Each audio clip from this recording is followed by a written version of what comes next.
Marcus Chen stood in the doorway of the sprawling mansion, his worn jacket a stark contrast to the chandeliers glittering overhead. He shouldn't be here. Every fiber of his being screamed that he didn't belong among these people, the executives in their tailored suits, the socialites with their practiced laughs, the elite who inhabited a world so far removed from his own it might as well be another planet. But he'd promised Mr. Harrison. 3 days before the heart attack that killed him, his boss had handed him this invitation with trembling hands and said, "Promise me you'll go, Marcus. Promise me." So here he was, a single father who'd worked the night shift at Harrison's warehouse for 6 years, standing in a room that probably cost more to decorate than he'd earned in his entire life. The first person to notice him was a woman in a silver dress who literally recoiled, her champagne glass pausing midway to her lips. Marcus felt the familiar burn of shame creeping up his neck. He'd done his best, pressed his only dress shirt until the creases were sharp, shined his shoes until they almost looked new, even borrowed his brother's tie. But poverty has a way of clinging to you, visible in the slight fray of your collar, the outdated cut of your pants, the calluses on your hands that no amount of lotion can soften. "Can I help you?" A server appeared at his elbow, her tone polite but her eyes clearly questioning whether he'd wandered in by mistake. "I'm here for the memorial," Marcus said quietly, holding up his invitation like a shield. Before the server could respond, a hush fell over the room. Margaret Harrison had entered, and Marcus's breath caught in his throat. He'd seen her exactly once before, when she'd visited the warehouse 2 Christmases ago. She'd been vibrant then, laughing at something her husband said, her arm linked through his. Now she moved through the crowd like a ghost, her black dress elegant but her eyes hollow with grief that made Marcus's chest ache in recognition.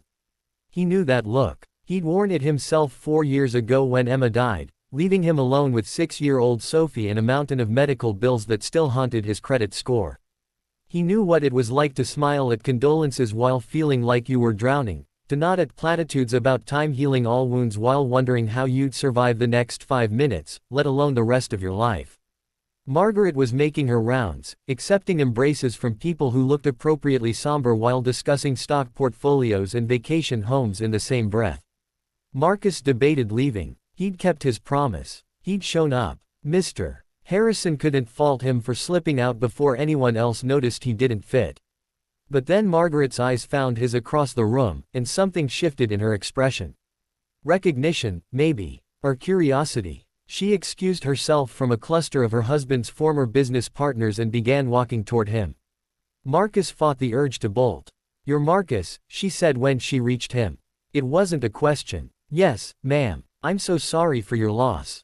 Mr. Harrison was a good man. "You worked the night shift." Again, not a question. "You have a daughter. Sophie, right? She's 10 now." Marcus blinked in surprise. "Yes, ma'am. How did you? Robert talked about you. More than you probably realize." Margaret's smile was sad and genuine. "He said you were the hardest worker he'd ever employed. Said you never missed a shift, even when your daughter was sick. Said you had more integrity than half the executives he'd worked with in his entire career." The words hit Marcus like a physical blow. In 6 years, Mr. Harrison had barely said more than, "Good work," or, "Have a good night," to him.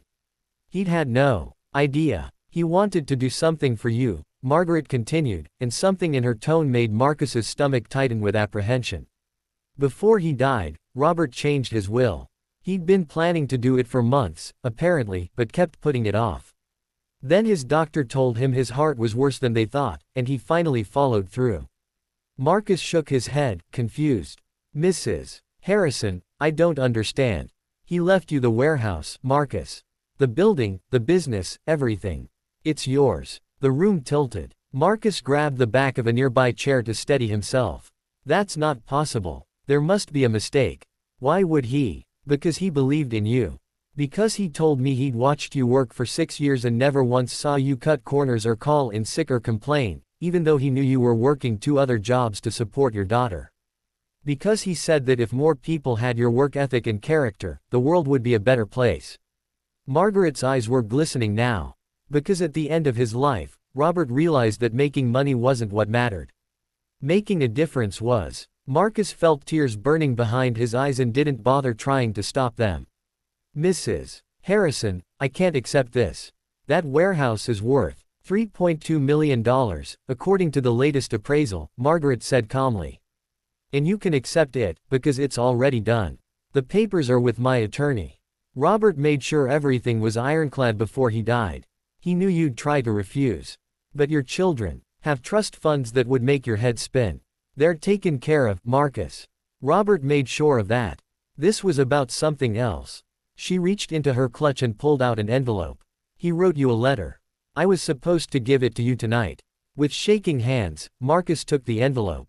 Inside was a single sheet of paper covered in Mr. Harrison's distinctive handwriting. Marcus, if you're reading this, I'm gone, and Margaret has told you about the warehouse. I imagine you're in shock, maybe thinking this is some kind of mistake or that you don't deserve it. But you're wrong. I've spent 40 years in business, and I've learned that the measure of a person isn't what they do when people are watching. It's what they do when no one is looking. For 6 years, I watched you show up every night and give your best, even when you were exhausted, even when you had every reason to coast or call it in. I watched you treat the temporary workers with respect, help the new guys learn the systems, stay late to fix problems that weren't your responsibility. I watched you be the kind of man I always wanted to be but was often too busy or too selfish to actually become. This isn't charity, Marcus.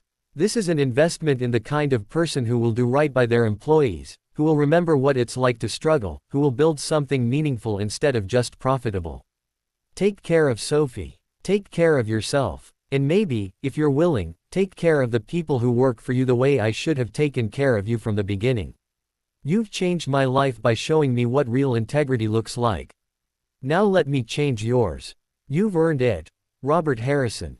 Marcus couldn't speak, couldn't breathe. Around him, the party continued, oblivious to the fact that his entire world had just shifted on its axis. Margaret squeezed his arm gently. There's something else. Robert set aside $50,000 in a separate account. He wanted you to use it to take Sophie somewhere special, just the two of you.